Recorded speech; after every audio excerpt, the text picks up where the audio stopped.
Welcome to Issues. And as you know, Issues is a program that deals with community events and community members. This week, we're very pleased to have Phil Butterfield. I have his bio in front of me, and I'll have to read some of it. Mr. Butterfield was appointed Chief Executive Officer of HSBC in February 2004. Prior to this, he held the position of Chief Operating Officer with responsibility for the direction and oversight globally of operations, systems, human resources, audit, compliance, legal affairs, and program management officer. Mr. Butterfield is a member of the bank's Executive Management Committee. In 2011, May 2011, Mr. Butterfield resigned as CEO, or retired as CEO of HSBC Bermuda. However, he still stays on as chairman of the board of directors. He is chairman also of the Bermuda Hospitals Charitable Trust, a member of the steering committee for Bermuda First, president of Bermuda Health Foundation, chairman of the advisory committee for the Bermuda Environmental Alliance, chairman of the Victor Scott Alumni Association, and a board member of Johns Hopkins Medicine and the American Classical Orchestra. Well, we're going to put Mr. Butterfield under the gun today. We're going to look and talk about success. What are some of the ingredients of success? Maybe he will even share with us some of the things that he has put in place so he could reach the height where he presently is. So, Mr. Butterfield, my first question to you, sir. What is your definition of success? I think success is, if you can, having a vocation, a job that you love doing, and having an opportunity to make a difference. I think it's important to plan, to have a clear sense of where you are, where you want to go, and then you can work out the things that you need to do to achieve that objective. Everything I've done in my life has been a byproduct of spending time thinking through, what I wanted to do, whether or not I had the prerequisite experience and skill to move to a new role or position, and then determining how I go about acquiring both experience and skill to get there. Is success attainable for anyone? Absolutely. Very much so. I mean, I'm thinking about our physical location today. I grew up at the other end of King Street in Middletown. If one were to look at my life when I was 5, 6 years old, or even 10 or 12, one would not have said that my destiny would have been what it is today.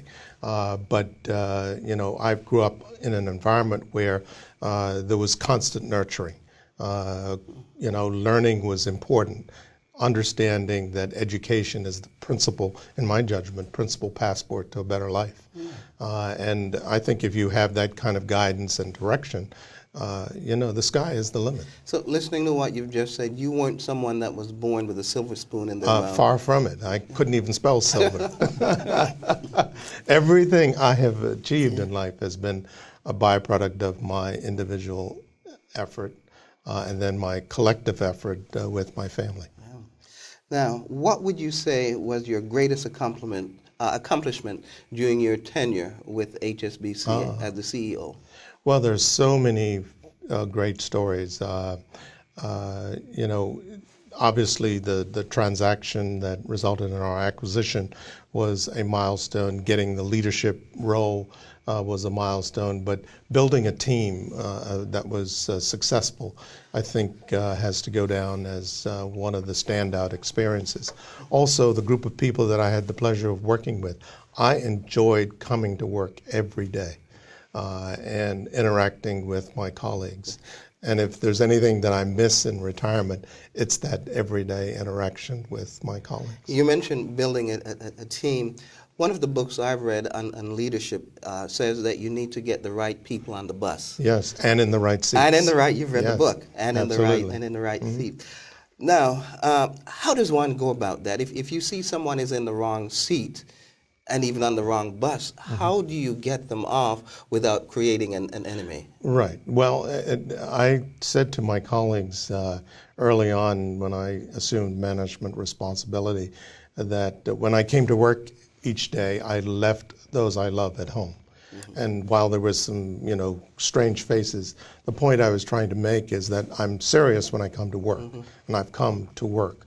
So my interaction with someone who needed to be moved into a different function or role or responsibility was all about what was best for the business, and in the long run, what was probably best for them. And I think one of the primary responsibilities of any leader is to be able to have that, I describe it without being blasphemous, a come to Jesus conversation. I believe those conversations are based only upon truth. And if you can have a truthful exchange with someone and have them understand that they are ill-suited for a particular role and best suited for something else, they and the organization prosper as a result. As a leader builds his or her team, is it best to fill your team with people who share your goals, someone who will say, yes, yes, yes? No, not at all. I believe in positive tension. I think we all perform best, learn best when there are a variety of opinions at the table.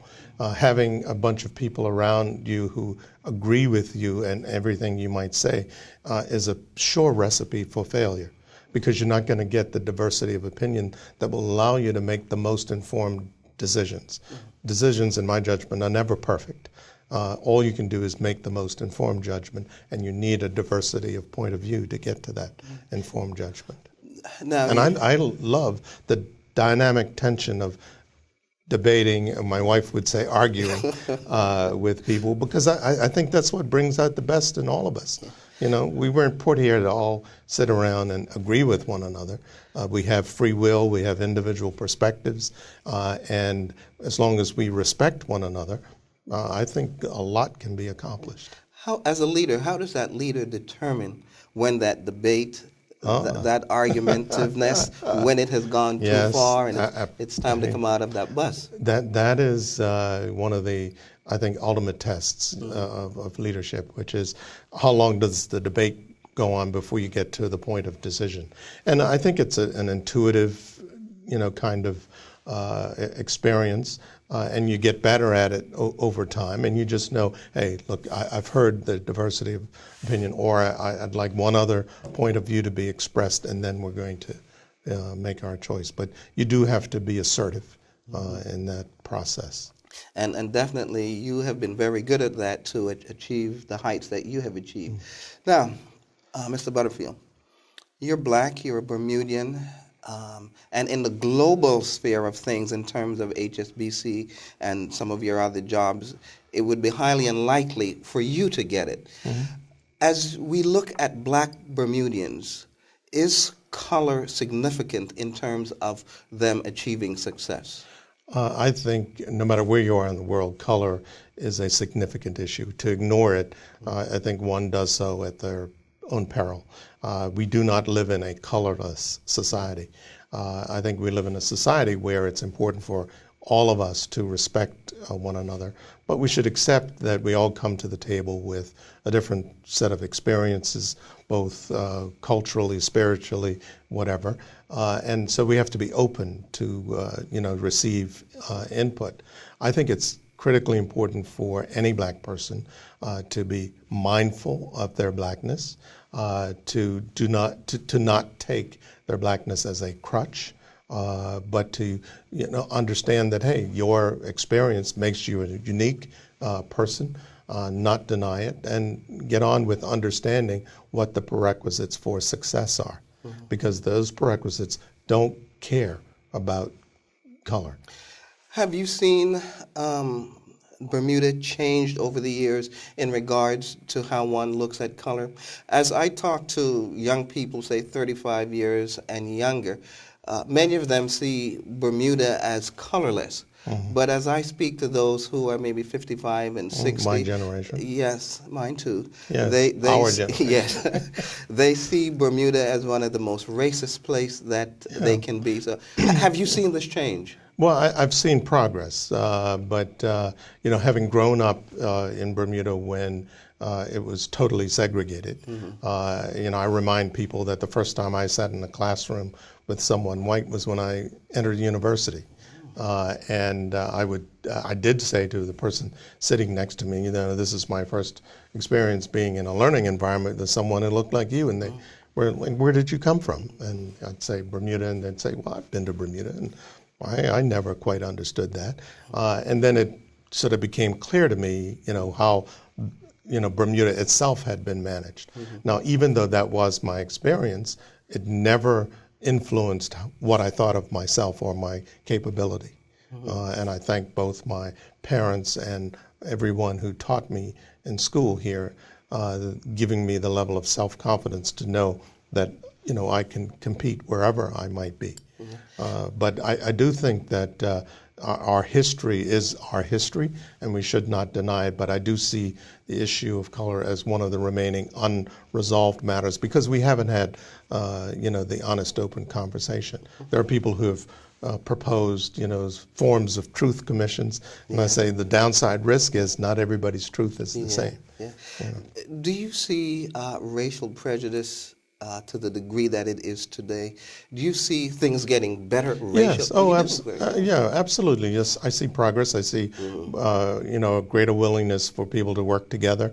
The reality is if we don't work together, we're going to fail. Yes. And so, not choosing not to work together is foolhardy in my judgment. Okay. Now we looked at color. What about male, female? Is success easier if you're a male, or easier if you're a female? Well, you ask an interesting question, and I have to answer it from several perspectives. I'm the father of 2 daughters, so I have an informed view in that regard. At the bank, 74% of our workforce is female.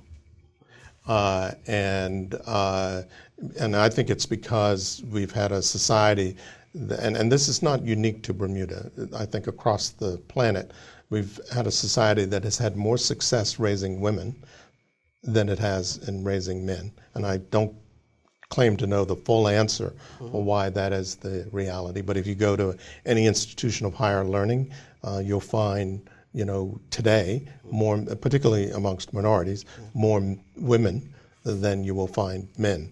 So if you go to Harvard, Yale, New York University, University of Florida, wherever you might choose to go, that's what the experience will be. Because somehow or the other we've caused women to value education more than we've caused men. And I think we need to fix that because it's causing men not to realize their full potential. Now, one of the things I've heard is that in a career where you see many women, that's probably a low-paying career. I think there is a stigma that says that lower-paying jobs in some sectors and in some industries tend to be held by women as opposed to higher paying positions. But I think there are a number of organizations, ours included, that is doing a better job of making sure that fairness prevails, that if there are 2 jobs, one held by a man, one held by a woman, that both positions would pay equitably. We're going to take a break right here. We've been talking with Phil Butterfield, recently retired CEO of not Bank of Bermuda, but HSBC Bermuda. Let me just take this opportunity to thank Ralph Richardson, who arranged this for us. So thank you, Ralph. Really appreciate what you've done. We'll be right back.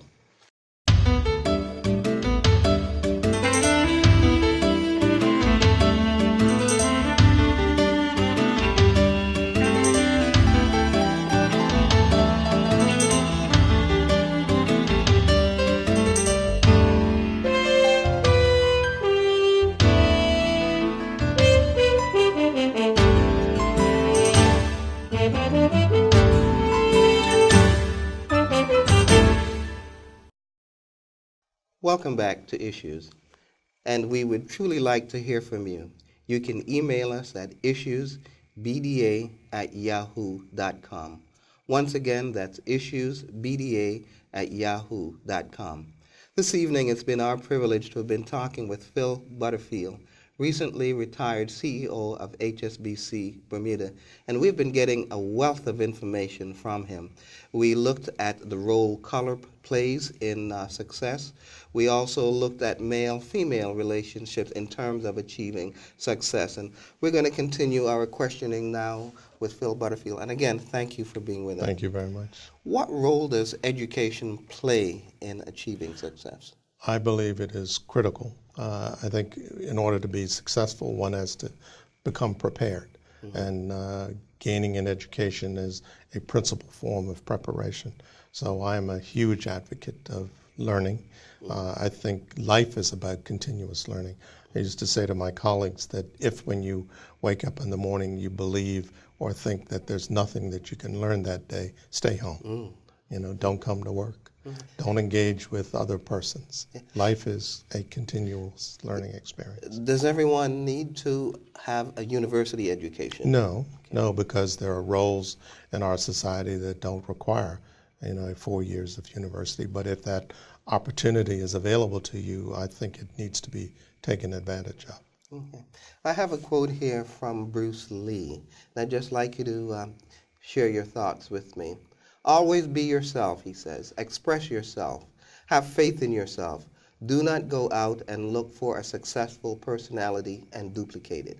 He says, do not go out and look for a successful personality and duplicate it. What are your thoughts? I would concur with Mr. Lee's statement. I think if you are going to be successful in life, you must be authentic. Because if you aren't authentic, sooner or later, you will reveal yourself. So I think it's critically important to be authentic. It's important to look at other successful persons and learn from their experience. But to think that you can duplicate or replicate somebody else's experience, I think is the wrong direction to travel in. I think you have to know you have to define your path, and you have to be authentic in the pursuit of your objectives. Okay.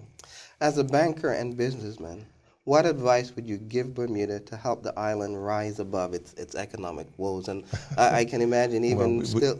We may not have enough time. I think we are in a very challenging position currently.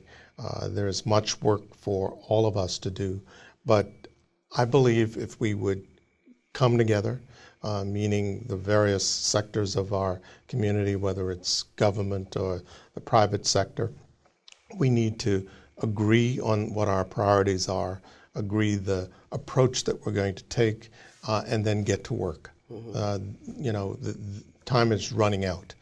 We don't have forever to protect the historic level of success that Bermuda has realized. We need to get back to work to try and get this economy working, because people are under huge challenge at the moment. Do you foresee tourism getting back to the point where it used to be in Bermuda? I think it's important for us to continue to develop the tourism leg of our economy. Not everyone is going to be successful in international business. So I do think getting tourism back to a level of success is critically important. It's imperative for us to agree on what our vision is for tourism. We can't be everything to everyone. So it's important for those who are responsible to decide this is the approach that we're going to take, and to have a plan that we can follow to get there. We cannot have a set of unrelated efforts undertaken that, at the end of the day will get us the result that we desire. There has to be a plan. A definite plan. Yeah. Now, something that's been in the news, term limits. Yes. Term limits are done away with. Yes. What are your thoughts on that? Well, I think it's an interesting decision, not unexpected from the new government. But I think part of the responsibility that leadership has is when you affect change, you have to give all of your stakeholders clarity around, what the journey is that you're asking them to take. So as far as I'm concerned, I'm not bothered by the abolition of term limits. What I want to know is, where are we going with the country? What actions are we going to take to ensure that Bermudians have an opportunity to build and develop careers. What I know from experience is that you cannot rely on the good intentions of people to do what ought to be done. Yeah. That there have to be rules and there has to be accountability. And unless you have rules and accountability, you're not going to have the progress that we all desire. Yeah. And the reality is, when our economy is working well, we would have between 38 and 40,000 individuals working in Bermuda. We have 28,000 able-bodied Bermudians who can work and who do work. So do the math. There's a gap of 12,000. Yes. I'd rather our attention be focused on getting the right 12,000 to help us all be successful. Mm-hmm. So whether we like it or not, we're always going to need the participation of non-Bermudians to help us achieve the success that we want. Yeah. And it's our responsibility to get the right set of non-Bermudians. Right. Now, I don't know if you've ever heard this, but there are many times I hear people say, Bermudians are lazy. I'd rather get an expatriate. God, Bermuda, they come to work late and want to leave early. Have you heard that? I've heard everything. When those kinds of statements are made, I'd rather have a fact-based conversation. Mm-hmm. If someone is not pulling their weight in getting their job done, it is their supervisor's responsibility to have a conversation. You can't talk about it after the fact. You can't have the traditional passive-aggressive attitude, which is, I won't talk about it when I'm talking to you, Richard, but when I get down the street and see someone else, I'll have the conversation. That doesn't work. We all need direction. When I was growing up, my younger brother and I, we had, our mother had 3 rules. Know who's in charge, know the rules, and know the rules will be enforced. And that's the kind of conversation people need to have. If someone's not getting their job done, not getting to work on time and staying until work is finished, then there are consequences for that. Okay, thank you. Now, you mentioned the role your family played in your achievement. Just elaborate a little bit more in terms of the role family plays in the life of anyone in terms of achieving success. I think there's nothing more important than having nurturing family influence in terms of one's pursuit of success. From the very early stage, you have to have the encouragement, and support of adults around you who will affirm to you that, hey, what you're doing is the appropriate thing to do. And if you get off the appropriate path, somebody, grabs you by the ear and brings you back. I think that's critically important. As you, move into other phases of life where you take on family responsibility, it's important for that family unit to have shared purpose. How important, in terms of succession planning, how important is it for a business to have succession planning high on their list of priorities? It is critically important because you have to have what I call the red bus solution in place. If heaven forbid someone walking down the street and gets knocked over by the red bus, you can't sit by and lament. You have to have an action plan that you can invoke. That's why, in the U.S. presidency, there's a vice president, and there's clarity around succession. So for business, it is critically important for businesses to have a plan that is, in place, that allows action to be taken when action is necessary. So you would advocate promoting from within? Well, to the extent that it is possible to promote from within, absolutely yes. But there may be positions that require a set of skills that aren't existent within the organization, and you will always have to acquire those skills from outside the organization. In our banking business, there are a number of roles in our company where it requires someone who has had, as an example, capital markets experience in either New York or London, and we're not likely to have a Bermudian on site who will be able to do those things. So it's important to articulate that reality so no one's confused or surprised when decisions are made. Yeah. One of the things I hear coming from you is transparency. One Yes. really needs to be transparent. I don't know if anything comes to your mind right now, but can you think of some advice someone gave you when you were coming along that was really significant for you? Um, I mean, and my mother was the most significant influence in my life. So she's probably told me many things, which I find myself saying and doing today. But principle amongst which was to be yourself, to speak truth always, and if that doesn't work, speak more truth. Very good. So, you know, that's kind of how I've tried to live my life. Yeah. The last topic I want to cover in the next few minutes, gang violence here in Bermuda. Is there a way that we really can eliminate gang violence? I would, I don't know about eliminate. I think we need to first manage it. And I think it is one of the very troubling elements of our current circumstance that we have the level of gang violence that we are experiencing. And sooner or later, if it isn't managed well and brought under control, it is going to cause adverse impact on our ability to attract international business to the island, to attract tourists to the island. Because no one wants to be in an environment where they believe they themselves are at risk. So it is critically important for us to address this.